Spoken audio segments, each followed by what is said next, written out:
আপনি যদি সংবিধান বাতিল করে দেন, নতুন করে যদি সংবিধান রচনা করেন, কি করবেন আপনারা?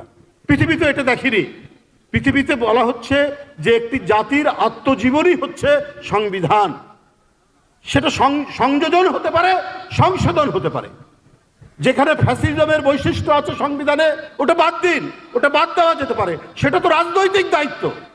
সেটা রাজনীতিবিদরা যারা গণতন্ত্রের পক্ষে ছিলেন, যারা গণতন্ত্রের জন্য সংগ্রাম করেছে এবং যাদের সন্তান রপ্তানিরা অকাতরে জীবন দিয়েছে, এই সমস্ত রাজনৈতিক দল যারা জনগণের ম্যান্ডেট নিয়ে ক্ষমতা আসবে, তারা তো এটা করবে। এইটা হঠাৎ সব বাতিল করে দিলে পরে তো মুক্তিযুদ্ধকে অস্বীকার করা হয়, স্বাধীনতাকে অস্বীকার করা হয়। সংবিধানের মধ্যে আওয়ামী ফ্যাসিবাদ বাকশালের যে বৈশিষ্ট্য, সেটা দূরীভূত করতে হবে, কিন্তু সংবিধানের ধারাবাহিকতা থাকবে।